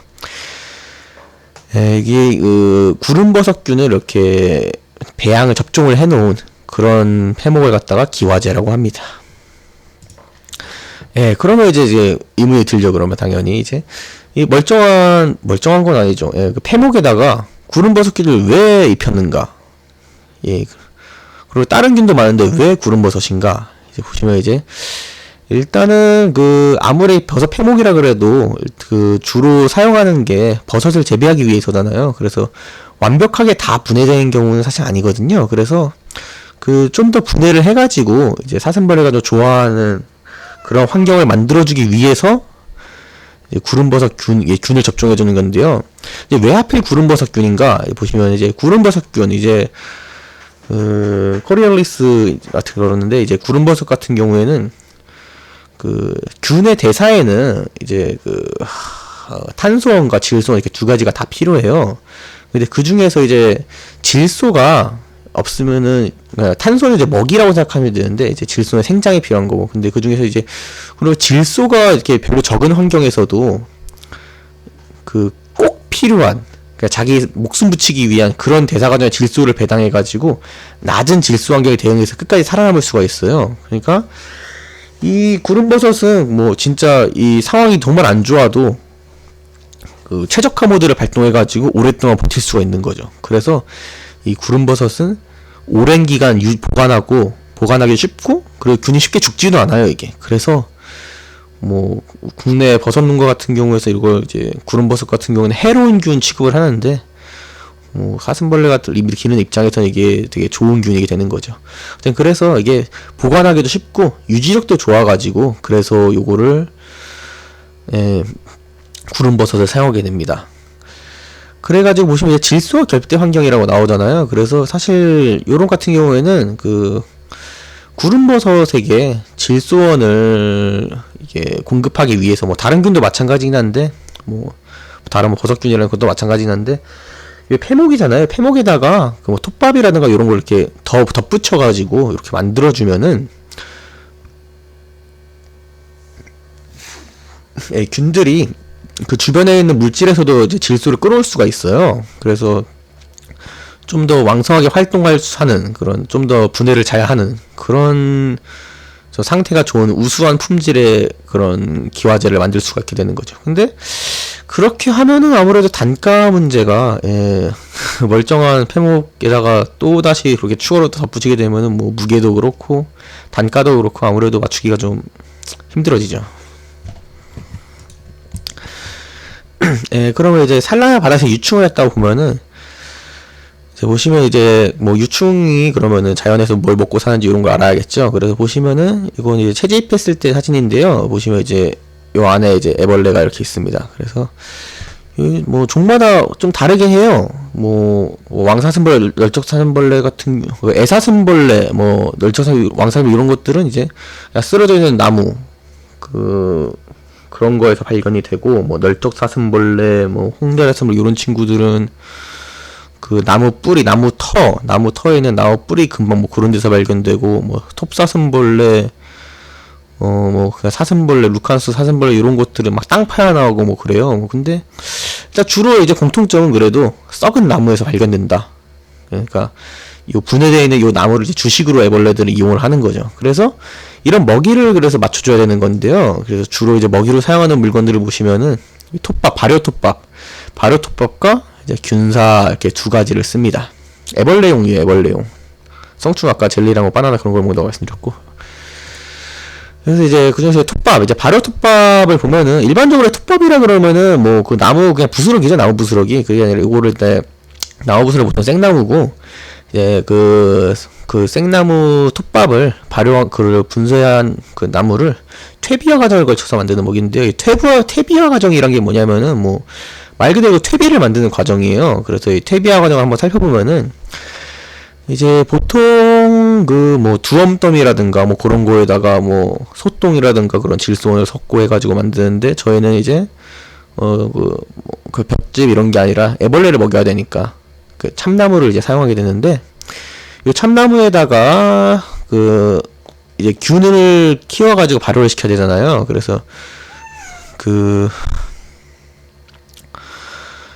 균을 이제 키우기 위해서 거기다가 질소원과 그 탄수화물 이거를 조금 더 집어넣게 됩니다. 그래서 이렇게 넣어가지고 이렇게 놔두면은 요즘에 처음에 이제 나약기생균과 개척자 무생균, 그러니까 이 그 새로운 환경을 개척하는 요런 균들이 아까 말씀드렸던 뭐 보통 이제 뭐 밀기울이라든가 뭐 트레알로스 뭐 요런 그런 물질과 뭐 유청 단백질 뭐 쓰는 경우도 있고, 근데 그건 단가가 많이 비싸니까 유청 단백질보다는 이제 뭐 깻묵이라든가 뭐 그런 것들, 대두박 요런 거, 그 단백질이 많은 것들, 그런 것들을 집어넣게 되는데요. 이제 요런 거를 사용을 해가지고 이 나약기생과 무생균들이 간에서 이제 활발하게 활동을 하면서 그 물질 대사를 하잖아요. 그러면 필연적으로 이제 온도가 올라가게 되는데 이때 이 온도가 60도, 70도까지 엄청 많이 올라가죠. 60도, 70도까지 올라가게 돼요. 그래서 그 겨울에 이제 두엄더미 같은 거 뒤집으면 막 김 나오는 거 그런 것처럼 이게 그런 거거든요. 그래서 온도가 이렇게 많이 올라가게 되면은 이제 그 섬유소 이제 요 먹이 그 참나무 이게 나무의 주요 성분이잖아요. 섬유소 이제 셀룰로스, 보통 셀룰로스와 대부분의 셀룰로스가 그 헤미셀룰로스, 리그닌 이렇게 세 가지로 이루어져 있는데 그 중에서 이제 그 주로 셀룰로스, 헤미셀룰로스, 리그닌은 분해가 되게 어려운 물질이에요. 그래서 셀룰로스와 헤미셀룰로스를 주로 분해하는 그런 잔항균류와 불완전균류가 활성화가 됩니다. 그래서 이 균류들이 활성화되면서 자연스럽게 이제 나약기생균과 개척자무생균들이 죽게 되고, 그리고 저 온도는 이제 꾸준히 유지가 되다가 이제 어느 정도 섬유소 분해가 다 끝나면은 이제 슬슬 온도가 떨어지게 되겠죠. 그래서 온도가 떨어지게 되면은 뭐 먹물버섯이라든가 이런 친구들, 이런 것들이 불완전균류와 담자균류 등 중요성균류가 이제 집약을 형성해가지고 그 후반부를 책임지게 됩니다. 근데 이제 보면은 저희가 필요한 거는 섬유소를 분해잖아요. 이제 섬유소가 분해해서 끝나는 게 가장 좋은 거예요, 저희 입장에서는. 그래서 온도가 떨어지면은 불완전균류와 담자균류, 중요성균류가 이 섬유소를 분해해서 만들어 놓은 그 영양분을 다 빨아먹기 전에 미리 다 없애버려, 살균 과정을 거치다거나 온도를 갑작스럽게 확 내려버린다거나 해가지고, 아니면 온도를 꾸준히 유지한다든가 해가지고 중요성균류가 집약을 형성하지 못하게 방해를 해주는 게 좋지만, 그렇게까지 정성을 들이기에는 역시 단가가 문제가 좀 많이 있죠. 예, 그래서 이 퇴비화 과정에서 아까 말씀드렸던 그 질소원의 공급이 되게 중요한데요. 이 질소원이라는 게, 뭐, 덩치를 불린다, 이렇게 생각하시면 좀 이해가 쉬워요. 그러니까 탄수원은 먹이고, 질소원은 이제 몸집을 불린다. 그래서 보통, 균형적으로 사용되는 이제 탄소와 질소원은 이제 질소원 1에 탄소원을 30 정도, 30대 1의 비율로 이렇게 맞춰주는 게 좋은데요. 그래서 이렇게 맞춰주면은 질소 단위 1에다가 탄소 단위 10을 사용해서 균류 바이오매스, 그러니까 균류의 군집의 덩치를 불리는 거예요. 그래서 덩치를 불리고 나머지 탄소 20은 이제 대사해가지고 이산화탄소를 방출을 해버리는 거죠. 그래서 이게 근데 만약 질소원이 이제 부족한 경우가 생긴다, 질소를 다 썼다, 그러면은 이제 그 질소를 이용하고 있던 그 장소를 이렇게 정복하고 있던 그 우점균들이 더 이상 해내지 못하고 그냥 죽어버리는 거예요. 근데 그 죽어버리면 그 시체는 다른 균류에게는 그냥 하나의 먹이일 뿐이죠. 그래서 그 먹이를 다른 균류가 다시 사용을 하게 됩니다. 그래서 아까 저희가 말씀드렸다시피 이렇게 이 잔향균류와 불완전균류, 섬유수를 분해하는 균들이 이렇게 있는데 걔들이 죽어가지고 돼버리면은 그냥 걔들이 말고 다른 균들은 섬유수를 제대로 분해하지 못하는데 걔들이 죽어버리면은 그 균류가 그냥 분해해놓은 거랑 그 우점균들의 시체를 그냥 먹어 치우는 거예요. 그러면은 뭐 죽도 밥도 안 되는 거죠. 아무것도 아닌 그냥 쓰레기가 돼버립니다. 말 그대로 진짜 퇴비가 돼버려요. 그래서 그런 거는 막기 위해서 질소원의 공급은 되게 중요합니다. 비율을 잘 맞춰서 집어넣어줘야 돼요. 반대로 질소에 너무 많아버리면은 오히려 남아도는 질소들이 썩어버려요. 그래서 요게 이제 암모니아, 메탄가스 뭐 요런 걸로 이렇게 해가지고 냄새가 나는 것들이 있죠. 그런 걸로 그냥 만들어져가지고 오히려 썩어버리는 경우도 발생할 수가 있습니다. 그래서 요게 보시면은 생톱밥, 물론 톱밥에도 이제 어느 정도 비율이 있어요. 그것도 다 고려해가지고 첨가제의 비율을 잘 조율해가지고 만들어줘야 돼요. 근데 이제 거기서 이제 하나의 질문이 있냐면 왜 참나무인가? 그래서 이제 참나무가 이제 사슴벌레들의 주요 기주식물, 기주식물이라는 거 이제 주로 먹는 그런 식물을 의미하거든요. 주요 기주식물이라고. 그 참나무 같은 경우에는 와인 같은 경우도 있지만 탄닌이라고 성분이 있습니다. 독성 성분이 있는데 그런 게 있어가지고 아무래도 다른 균들이 좀 범접하기가 좀 힘들어요. 약한 균들이.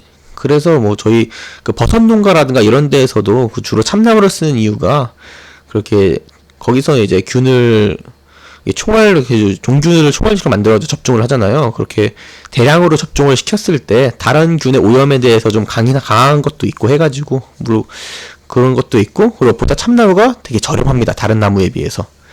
뭐 청나무라든가 요런 다른 원목 삼나무라든가 뭐 요런 나무에 비해서 참나무가 엄청 저렴해요. 물론 아예 분쇄의 톱밥 단위로 가면은 좀 뭐 삼나무가 조금 더 싼 것 같기도 한데 원목 같은 경우에서 보면은 거의 비교가 안 됩니다. 단가가 진짜 뭐 묶음 단위로 봤을 때 단가가 뭐 한 3만원, 4만원 이런 식으로 차이가 날 정도로 그 정도로 가격이 저렴합니다. 참나무가. 예, 그래서 톱밥 같은 경우에 이제 일반적으로 쓰는 발효톱밥 말고도 이제 일본에서 쓰는 것기도 한데 좀 특이한 톱밥들이 있어요. 이제 보시면 이제 무첨가 톱밥이라고 이런 게 있는데 요 첨가제를 아예 넣지 않는 거예요. 그러니까 아까 말씀드렸던 거 이거 탄수화 첨가 질소 아까 말씀드렸죠. 이거 뭐 밀가루, 틸리아스 밀귤 같은 거에다가 뭐 깻묵, 대두박 요런 거, 유청단맛이 요런 걸 넣는 건데 이런 걸 아예 넣지 않고 인위적으로 고온을 유지시키는 거예요. 그래서 아까 말씀드린 게 이게 공급이 중요하다 그러는데, 그럼 저건 뭔 소리냐? 이게 질소가 고갈되면은 우중에 다 죽는다면서 뭔 소리냐? 보시면 이건 처음부터 고온을 그냥 직접 만드는 거예요. 그래서 보시면은, 아까 말씀드렸다시피, 식물은, 셀룰로스, 헤미셀룰로스, 리그닌, 이렇게 보통 세 가지 물질로 이렇게 이루어져 있습니다. 나무 같은 경우에는. 그래서 그 중에서 이제, 셀룰로스, 헤미셀룰로스는 사실 분해가 좀 어느 정도 쉬운 편에 속해요. 근데 리그닌이라는 물질은 분해가 엄청 어렵거든요. 그래서 이름도, 난분해성이에요. 난분해성. 어려울 난자 써가지고. 근데 이 리그닌을 분해하는 난분해성 중합체 분해균류. 예. 그러니까 이런 리그닌을 분해하는 균류가, 질소가 부족하면은 얘들이 쉬운 거 놔두고 어려운 거를 분해를 시작해요. 그러니까 쉬운 거 쉽게 분해하려면은 질소가 들어가니까 쉬운 거 안 하고 우리 어려운 거 분해해서 먹겠다. 이렇게 해가지고 요런 난분해성 중합층 분해균류가 리그닌 분해 요소의 증가를 유도를 하는 거예요. 그래서 그렇게 인위적으로 고온을 유지시키니까 뭐 처음에 있던 나약한 그런들 걔들이 뭐 다른 거를 만들 그런 여유도 주지 않고 바로 그냥 저 균류들의 활성화를 유도해가지고 리그닌의 분해를 유도하는 거죠. 그래서 다른 셀룰로스나 헤미셀룰로스 분해뿐만 아니라 리그닌까지 분해를 유도를 하자 만든 게 이 무첨가 톱밥입니다.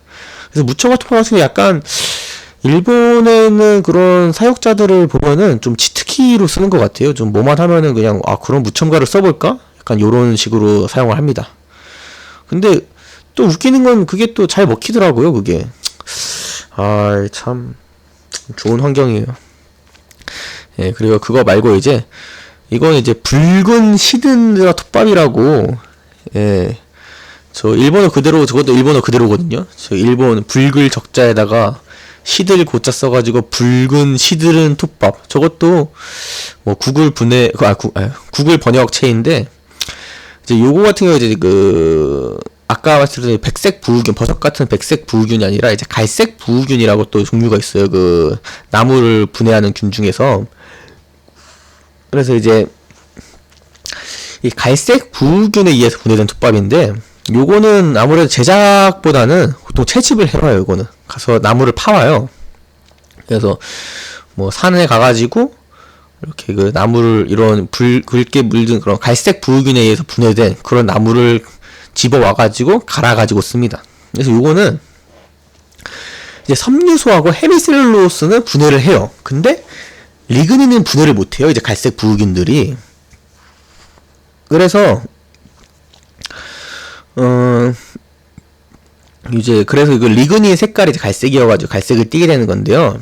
이제 이 갈색 부분 같은 경우에는 다른 균들은 이제 수분이 필요한데, 얘들은 되게 건조한 곳에서도 섬유소를 분해를 해가지고 수분을 만들어요. 그래서 섬유소와 헤미셀룰로스를 분해를 해가지고, 그러니까 섬유소를 먼저 분해가 수분을 만들고, 헤미셀룰로스를 분해해가지고 과산화수소를 만들어요. 그리고 이 과산화수소 같은 경우에 이제 리그닌이 이제 식물의 뼈대 같은 그런 단단한 그런 부분인데, 그 단단한 부분을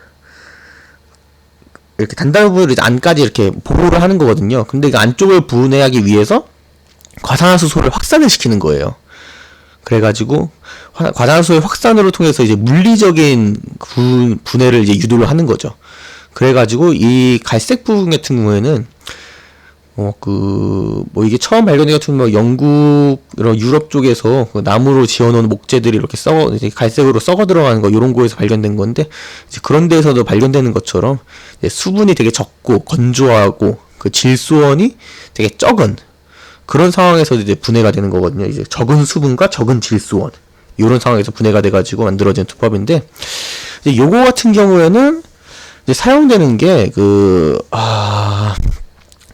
인도네시아 방면에 사슴벌레 중에 오돈톨라리스라는 속이 있거든요. 좀 되게 독특하게 생기고 색깔 예쁜, 이제 국내 이름으로는 멋쟁이 사슴벌레 속이라고 그러는데, 그런 친구들이 있습니다. 그 친구들이랑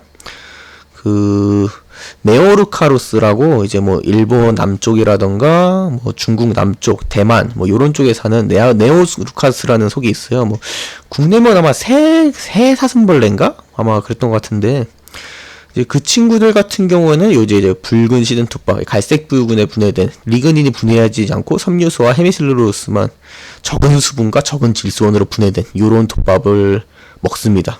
그래서 뭐 키우기 되게 키우기 힘든 거고, 키우기도 힘들고, 먹이를 이렇게 구하기도 힘든데, 이거 참 누가 이렇게 쓸 생각을 했는지 되게 대단한 것 같아요.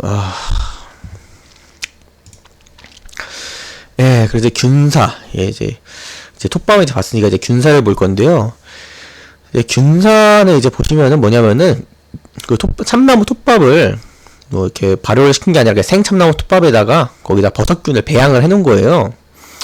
그래서 이거 같은 경우에는 이제 역사가 되게 뭐 길다고 해야 되나 짧다고 해야 되나, 이게 이제 30년 정도 됐네요. 보시면 이제 1992년에 이제 일본의 곤충 잡지 있어요. 월간 무시라고, 이제 무시사라는 회사에서 발행하는 게 있거든요. 월간 무시라고, 비쿠아 같은 그런 잡지도 이제 발행하는 그런 회사인데, 요거 같은 경우에는 이제 뭐 신종 발표라든가 이런 그런 것도 많이 올라오는 그런 약간 학술지 뭐 그런 느낌이에요, 이게. 근데 이제 보시면 여기에 이제 그 당시에 1992년에 이노우에라는 그런 분이 있었어요. 이 사람이 버섯 재배회사에서 일하는 사람인데, 이 사람이 여기다가 구름버섯, 아까 보셨죠, 기화제, 구름버섯이 왕사슴벌레의 성장에 미치는 영향에 대한 기사를 썼어요. 그러고 이제 그 사람이 소속된 버섯 재배회사에서 1992년에 곤충경 균사병을 최초로 이제 판매를 시작했습니다. 이게 뭐 일단 정서로 일단 받아들여지고 있어요, 이게. 그런데 이제 구름버섯 같은 경우에는 뭐 강하기도 한데, 이제 왕사 그 당시에는 이제 1992년이면은 국내 그 일본에서도 이제 해외 곤충이 수입이 안 될 때잖아요. 해외 곤충은 1999년 11월에 이제 허가가 났으니까. 그래서 이제 보통 사용은 이제 왕사슴벌레를 사용했어요. 근데 이제 왕사슴벌레는 구름버섯에서 높은 사망률을 보였거든요. 그래서 넣으면은 애벌레들이 많이 죽어나간 거예요. 물론 살아난 게 몇 마리 있는데 살아난 거 몇 마리는 큰데 대부분 죽어버린다. 뭐 이런 느낌인 거죠. 근데 뭐 어쩔 수 이게 일단은 그래도 조금이라도 크게 나오니까 좀 어떤 소규모의 엘리트를 위한 다수의 희생? 뭐 그런 느낌으로 가는 거죠. 그래서 그러다가 이제 그 모리타 씨라고 있는데 요 사람이 이제 구름버섯에서 균종을 느타리버섯으로 교체를 하게 됩니다. 그래서 그게 교체를 하고 몇 년간 데이터를 이렇게 모아가지고 1997년에 월간 무시에다가 이제 공개를 했어요. 이 구름버섯보다 느타리버섯이 훨씬 더 좋다. 요런 거를. 그래서 그 전까지는 그래서 아무래도 사망률이 높으니까 이제 쉽게 이렇게 그 제품을 만들지 못하는 그런 상황이었거든요. 근데 이제 느타리버섯으로 바꾸고 이렇게 사는 것도 많이 살고 이렇게 크는 것도 잘 큰다. 이런 데이터가 나오니까 그 이후로 그 많은 일본 곤충 회사에서 느타리버섯을 이용한 균사병을 많이 만들어서 제품을 개발해 가게 됐습니다. 그래서 뭐 지금도 뭐 많이 유명한 걸로 뭐 레빈지라든가 뭐 해재원이라든가 뭐 그런 다양한 회사들이 이렇게 제품을 개발하게 하게 됐어요. 예, 그래서 이제 그 백색 부우균 이제 균사 뭐 아까 느타리균이라든가 뭐 구름버섯균이라든가 이런 백색 부우균의 가장 큰 특징이 뭐냐면은 아까 말씀드린 리그닌의 완전한 분해거든요. 예, 톱밥이라든가 아까 그 톱밥 같은 경우에는 이제 리그닌은 놔두고 주로 섬유소랑 헤미셀룰로스를 분해를 하는데 요 이제 백색 부우균 같은 경우에는 리그닌까지 분해를 다 해가지고 애벌레에게 좀 더 많은 영양분을 제공할 수가 있는 거죠. 그래서 톱밥보다 유충이 좀 더 잘 크는 거예요. 근데 이제 여기서 참나무를 이용하는 이유는 아까 말씀드렸다시피 일단 제일 쌉니다. 이게 제일 큰 것 같아요. 이게 제일 싸요. 그리고 다른 숭에 비해서 아까 말씀드린 탄닌, 그 높은 탄닌 함유량이 다른 균에 이렇게 자라나는 거를 방지해주고 사용자가 원하는 균종 접종은 균을 많이 다른 거에서 일단 기본적으로 많이 투입을 해주는 거니까 다른 균이 피는 걸 좀 방지를 해가지고 만들기가 좀 용이한 게 있죠. 그래서 일단 아까 그 모리타 씨가 느타리를 이용하는 게 있는데 이제 그 주로 이용되는 균종 같은 경우에 이제 그 그냥 느타리, 그리고 산느타리, 그리고 여름 느타리, 전복 느타리 보통 요런 종류를 주로 씁니다. 그 중에서 이제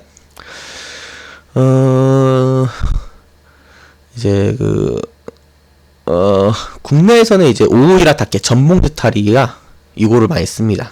그래서 그 전복 느타리 같은 경우에는 그 버섯 원기, 그러니까 저희가 주로 먹는 그런 버섯 있죠. 그런 버섯의 원기가 생육을 하는 게 25도쯤에 생육이 돼요. 그래서 되게 높은 온도죠. 이게 높은 온도에서 생육이 되기 때문에 좀 낮은 온도에서 사용하기가 용이하다. 그런 게 있고요. 마찬가지로 이제 히말라야 히라타케 여름 느타리 같은 경우는 무려 28도까지 갑니다. 그래서 이것도 훨씬 더 낮은 온도에서 사용하기가 좀 용이하다. 이런 느낌이 들어요. 그래서 일반적으로 이제 균사병을 사면은 이제 균사병이 이제 병에 이렇게 배양이 돼가지고 옵니다. 그래서 이게 근데 버섯이 피기 전의 상태예요. 그래서 버섯을 이제 피우는 걸 보면은 충격을 가하면은 이제 버섯들이 이제 자라요.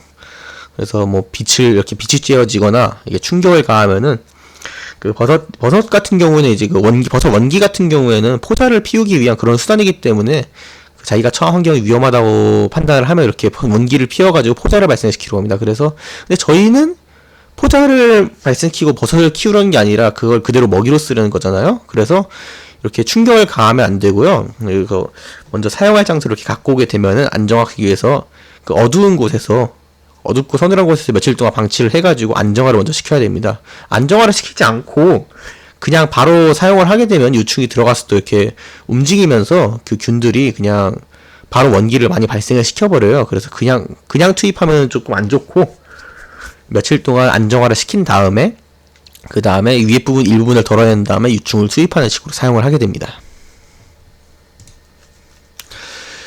예, 그래서 유충의 사용을 보면은 뭐 가끔씩 이런 이제 질문들이 많이 올라오더라고요. 그래서 산소 비율을 높인다면은 이제 곤충이 커지냐? 뭐 옛날에 막 고생대 이런 시절에는 막 잠자리 막 60cm 이러고 이런 거 보면은 그때 산소 농도가 되게 높다 그러지 않냐? 일단은 뭐 그냥 한마디로 하면은 뭐 정답은 예스긴 합니다. 그래서 산소 농도가 높으면은 곤충이 커져요. 근데 그냥 곤충은 이 보면은 그 호흡을 하는 방식이 뭐냐면은 옆에 이제 숨구멍 있잖아요. 숨구멍 쪽에 보면은 기관지라고 해가지고 이제 안에 그 관다발로 무수하게 이렇게 펼쳐가지고 조직과 연결돼가지고 조직에 그 날 공기를 그대로 공급을 해요. 그 뭐 사람이라든가 이런 거, 사람을 예로 들면은 사람을 이제 호흡을 하면은 폐 속에 이제 그 폐포에 헤모글로빈들이 이렇게 들락날락 하면서 산소를 운반을 하잖아요. 근데 이 곤충은 그런 식이 아니라 이 몸 전체에 기관지가 이렇게 구멍이 이렇게 무수하게 펴져가지고 그냥 그 날 공기 그대로 조직에 닿아가지고 산소를 공급하는 식으로 됩니다. 그래서 기관제가 그러니까 이게 공기가 그러니까 그런 식으로 인간처럼 능동적으로 공기를 전달하는 게 아니라 수동적인 거잖아요. 그래서 곤충의 개체가 크면 클수록 이게 기관지가 점점 길어지고 넓어지겠죠. 그러면은 안에 내부 산소가 이렇게 안까지 들어가기가 어려운 거예요. 그래서 어느 정도 크기 한계가 있는 건데 산소 농도가 높으면은 그만큼 곤충이 덩치가 커져도 산소 공급이 되게 쉽게 되겠죠. 그래서 산소 농도가 높으면은 큰 개체가 나올 수가 있습니다. 하지만 이제 그래프를 보시면은 지금 지구의 공기가 산소가 일반적으로 21%죠. 10%면 좋은데 40%가 돼봤자 10%도 안 크잖아요, 사이즈가. 그래서 그래서 산소가 이렇게 진짜 막 40% 이런 식으로 높여줘야 되는데 이게 쉬울까요, 이게? 산소 농도를 이렇게 높여가지고 계속 유지를 하는 게? 그거는 좀 어렵다고 저는 생각을 합니다. 그래서 이제 보시면은 이제 브리딩 디스크라는 물건이 있어요. 이게 뭐냐면은 이제 일본의 이제 한국의 널쩍사슴벌레 같은 경우에는 도로크스 타이탄스 캐스타니컬러라고 그 종이 이제 아종이 다릅니다. 일본이랑. 그래서 일본 본토의 널쩍사슴벌레 도로크스 타이탄스 필리퍼라고 본토 일본 널쩍사슴벌레가 있는데 저 널쩍사슴벌레의 기네스 브리더, 그러니까 사육 기네스 가장 크게 키워낸 사람이 이제 저 타나카라레라는 저 사람인데, 이제 저 사람이 이 브리딩 디스크라는 물건을 고안을 했어요. 그래서 저게 뭐냐면은 보시면 이제 둥근 원판에다가 이제 구멍을 뚫어놨죠. 그렇게 해가지고 이제 균사병 위에다가 저걸 끼우고 반대로 뒤집어 놔가지고 안에서 생기는 이산탄소는 공기보다 무거우니까요. 그래서 이산탄소를 밖으로 배출하고 그러면서 자연스럽게 산소의 비율을 높이는 용도다, 이렇게 얘기를 하는데, 근데 이제 아까 그래프에서 보셨다시피 이게 보시면은 산소 비율이 40%가 돼도 10%가 안 돼요, 크기가. 그래서 이거를 써서 커졌다라는 거는 이제 산소의 비율을 높여가지고 커졌다기보다는 이제 균사병 내에서 약간 그 환경의 유지라든가 배지 압력 이런 거를 유지하는 그런 의미가 조금 더 크다고 저는 이게 생각이 됩니다, 이거는. 그리고 또 온도, 이제 중요한 것도 온도인데요. 이제 곤충의 성장에 이제 여러 가지 외부 요인이 적용을 하잖아요. 근데 그 중에서 결정적으로 작용되는 그런 외부 요인 중 하나입니다, 온도가. 이제 곤충은 이제 배변동물, 이제 사람이나 이런 그런 척추동물들은 항온동물이잖아요. 척추동물이라고 하면 안 되지. 포유류 같은 거, 이런 거 항온동물이잖아요. 그래서 몸의 항상성을 몸에서 이렇게 열을 내가지고 온도를 유지를 하는데, 곤충은 이제 몸의 온도가 다 변하는 변온동물이란 말이죠. 그래서 곤충 몸의 온도는 주변 온도에 따라서 계속 달라져요. 그런데 이제 곤충 몸의 온도가 달라지면은 이제 체내 곤충 몸속에 있는 화학 반응들, 호르몬의 작용이라든가 소화라든가 생장이라든가 이런 것들은 이제 화학 반응이니까요. 온도에 따라서 속도가 달라지겠죠. 그래서 그래서 이제 성장에 필수적인, 이런 애벌레가 크는데 필수적인 그런 화학 반응들, 뭐 소화라든가, 당장 가장 큰 건 소화가 되겠죠. 소화, 효소 같은 것들, 그런 효소들은 그 반응은 일정 온도 이상에서 이제 효과적으로 발생을 하는데요.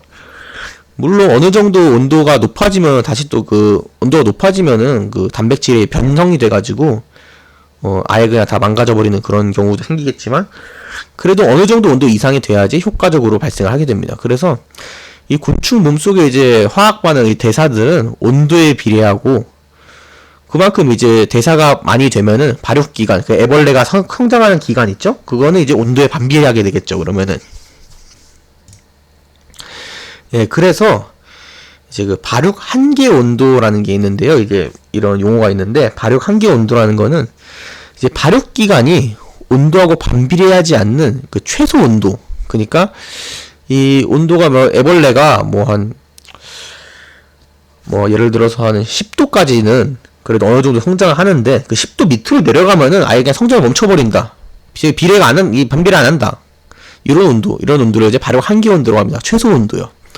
그래서 이제 그러면 유효 적산 온도라는 게 있는데, 이건 뭐냐면은 이제 이런 발육 한계 온도 이상의 온도에서 예를 들어서 이제 온도를 15도로 설정을 했어요. 그러면 이제 15도로 설정을 했으면은 이제 15도에서 설정했더니 애벌레가 열흘 동안 자랐더니 성충이 되었다. 자, 그러면은 이제 아까 발육 한계가 10도라고 그랬죠. 그러면은 15도에서 10도를 뺀 5도에다가 발육 기간 15일 곱하면은 75도. 그러니까 유효 적산 온도가 75도가 되는 겁니다. 그래서 어느 정도 온도를 성충까지 제공을 해줘야 된다. 약간 이런 거를 이렇게 표현을 한 거라고 생각을 하시면 돼요. 그래서 그렇다면 이제 애벌레를 사용할 수 있는 최적의 사육 온도, 그거는 이제 발육 기간과 시간당 발육 값의 곱이 이제 최대인 온도가 되는 거겠죠. 그래서 보시면은 이 초파리의 데이터인데요. 이거 보시면 이제 일직선의 데이터가 아니에요. 그래서 이렇게 보시면 이렇게 곡선으로 되어 있고, 요 곡선으로 되어 있는데, 이제 요 곡선의 한 지점에서 어느 온도 한 지점에서 저 시간당 발육의 값과 그 시간을 곱한 값, 이 값이 최대인 것이 이제 애벌레가 가장 커지는 그런 온도가 되겠죠. 그리고 물론 이거는 종마다 다를 테니까 종마다 찾아내야 되는 게 있을 거고요. 예, 그래서 이제 애벌레들이 이제 곤충들이니까 이제 탈피를 하게 되는데, 이제 탈피 과정도 이제 살펴보게 되자면은, 이제 곤충의 탈피 같은 경우에는 이제 겉에 이제 표피층이 이제 여러 층이 있거든요. 이제 안에서 이제 근데 이제 새로 쓸 표피세포가 있으면은 이제 표피세포와 윗부분 기존 큐티클층, 껍질층 이렇게 분리가 돼요.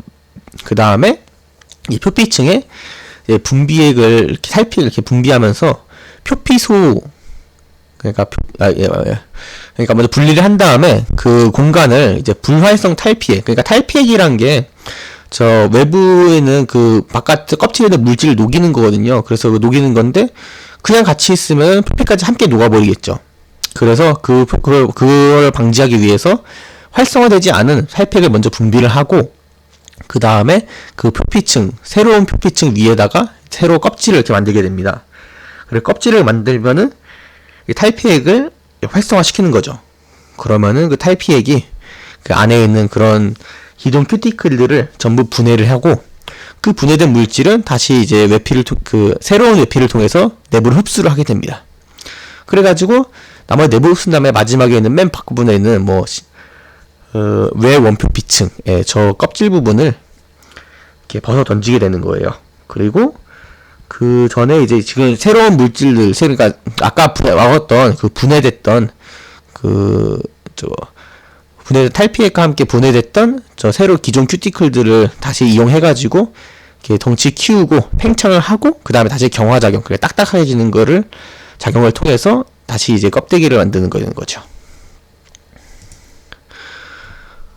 그래서 이제 탈피 과정을 보면은 마지막에 이제 기존 큐티클의 소화 및 흡수를 통해 가지고 탈피액이 다량으로 나오게 되거든요. 그리고 이제 탈피액이 끝나면은 이제 그 안에 이제 조금 찌그러져 있던 그런 상태이기 때문에, 그 상태에서 이제 공기나 수분이나 물을 삼켜 가지고 이제 몸속에 혈 림프, 그러니까 순환계의 압력을 증가시켜 가지고 그 림프액을 그 바깥으로 쭉쭉 빼내는 거예요. 그래서 날개라든가 그런 거를 처음에 보면 날개가 찌그러져 있고 되게 쭈그러져 있거든요. 그 날개에다가 이렇게 공기나 물을 삼켜가지고 압력을 쫙 올려가지고 날개를 쫙 펴주는 거예요. 그래서 근데 이제 사슴벌레 같은 경우에는 뭐 다른 뭐 잠자리나 이런 것들은 그냥 날개가 이렇게 펴져 있는데 사슴벌레는 겉날개가 이렇게 있고 겉날개 안에 속날개를 이제 수납을 하는데 속날개의 길이가 되게 길어요. 배보다 한 1.8배? 뭐 그 정도로 엄청 길거든요. 그래서 이 사슴벌레들은 이 속날개를 겉날개와 배랑 사이즈가 비슷한데 속날개 같은 경우에는 긴데 이 날개를 이렇게 평창을 시킨 다음에 그 다음에 딱딱하게 굽고 그 다음에 다시 수납을 하거든요. 근데 이제 아까 말씀하셨다시피 탈피액이 엄청 많이 나와요. 그래서 막 아래에 이제 물이 막 고여 있는데 그 상태에서 이제 속날개가 쭉 팽창돼 가지고 다 만약에 쭉 팽창되는데 그게 다 있어요. 그러면은 이 날개가 딱딱해지는데 좀 어려울 수가 있거든요. 그래서 뭐 일반적으로 지들이 그냥 만든 경우에는 지들이 그냥 직접 그 공사해가지고 번데기 방을 만든 케이스에는 상관없는데 만약 그걸 부셔가지고 인공적으로 번데기 방을 만들어줘야 되겠다. 요런 상황이 오면은 이제 요런 거를 좀 생각을 해가지고 날개가 이 정도 길어질 테니까 날개가 닿지 않을 정도로 길이를 좀 주고 아래에 이제 탈피액이 좀 고이지 않게 조금 펴줘야겠다. 요런 거를 생각하면서 이제 만들어줘야 됩니다. 예, 그렇게 해가지고 이제 사이클 하나 끝나는데요. 이제 곤충 사육 같은 경우에는 뭐 하나의 농사라고 생각을 하시면 돼요. 뭐 사실 기간도 그렇고 뭐 1년씩 걸리니까요, 이게. 그래가지고 뭐 계속 물론 뭐 이렇게 매일매일 들여다보고 그러는 거 아니지만 그래도 사육하면서 한 번씩 들여다보면서 지금 어느 이 환경이 좀 많이 안 좋아졌구나. 지금 이 먹이의 상태가 좀 안 좋아졌구나. 아니면은 뭐 지금 좀 놔둬도 되겠구나. 이런 거를 판단을 하면서 이렇게 바꿔줘야 되고요. 그리고 보통 이제 곤충 사육을 하게 되면은, 개량이랑 하게 되는데, 뭐, 극태라든가, 뭐, 체장이라든가, 뭐, 아니면 색이라든가, 뭐, 요런 그 개량이 있어요. 그래서, 뭐, 사실 뭐, 식물의 개량과도 비슷한 거죠. 예, 뭐, 양배추를, 뭐, 뭐, 꽃식물에서 양배추를 만들듯이, 뭐, 그런 식으로. 이렇게, 선별과 선별을 거듭해가지고 원하는 형질을 고정시켜 나가는 게 있거든요. 그래서 뭐 얘는 크기가 크니까 크기가 큰 거와 크기가 큰 수컷과 크기가 큰 암컷을 붙여가지고 크기가 큰 유전자를 이렇게 고정을 시키려든가. 사실 뭐 크기 큰 유전자라기보다는 뭐 먹이를 좀 더 흡수를 뭐 잘하는, 뭐 발현이 좀 잘 되는. 사슴벌레 같은 경우에는 뭐 턱이 있으니까 뭐 턱의 모양이 앞으로 좀 쭉 뻗는 뭐 그런 형질들. 이런 걸 고정화 시켜나가는 거거든요. 뭐 이건 뭐 고양이 같은 것도 뭐 사실 그런 게 있죠. 뭐 슈퍼캣 같은 그런 것들. 그래가지고 뭐 주로 이렇게 뭐 사람들이 보통 주로 목표로 가지고 있는 게 크기 갱신이 보통 이제 목표를 가지죠. 보통은. 그래서 뭐 개인 기록 기네스라든가 뭐 그런 식으로 해가지고 올해는 내가 뭐 한 60mm를 만들었으니까 내년에는 한 65mm를 목표로 조금 더 노력을 해본다. 뭐 이런 거라든가 그런 게 있고. 아니면 이제 뭐, 사실 이건 국내에서는 안 되는 부분이긴 하지만, 이제 일본이나 이런 데는 외국 곤충들, 그런 것들이 이제, 새롭게 들어오는 좀 그런 것들이 있거든요. 제가 아까 그 인터뷰를 했던 그 도르크스팜 같은 경우에도, 거기 사장님 같은 경우에도 2016년에 실제로 그 수입이 되지 않던 종을 직접 그 요청해가지고 해금시켜가지고 새로운 종을 들여오시는 그런 경우도 있고. 그래서 그렇게 새로운 종이 들어오면은 이제 그 종은 사육 방법을 모르니까 그런 사육 방법이 모르는 종들의 그 사육 방법을 이렇게 알아낸다던가 뭐 그런 거를 목표로 하는 사람들도 있고. 그리고 국내에서는 일단은 뭐 여기건 수입이 금지됐기 때문에 개량을 이제 왕사슴벌레를 주로 추천되어 있는데요. 왕사슴벌레 같은 경우 이제 체장, 극태, 뭐 길이라든가 아니면 극태 이렇게 턱이 굵은 그런 사슴벌레들 이런 거를 만들어내는 그런 거에 좀 더 치장이 돼 있지만 일본 같은 경우에는 뭐 역시 다양한 종이 뭐 헤라클레스 장수풍뎅이라든가 이런 것들을 이런 거를 만드는 그런 히로카 뭐 아니면 뭐 중국 왕사슴벌레를 개량하는 뭐 세븐옥스 아니면 뭐 일본의 왕사슴벌레를 개량하는 뭐 G스타일 뭐 이런 식 등등으로 해가지고 다양한 종의 개량이 이루어졌습니다. 근데 국내에는 그런 게 안 돼가지고 조금 아쉽을 수는 있습니다.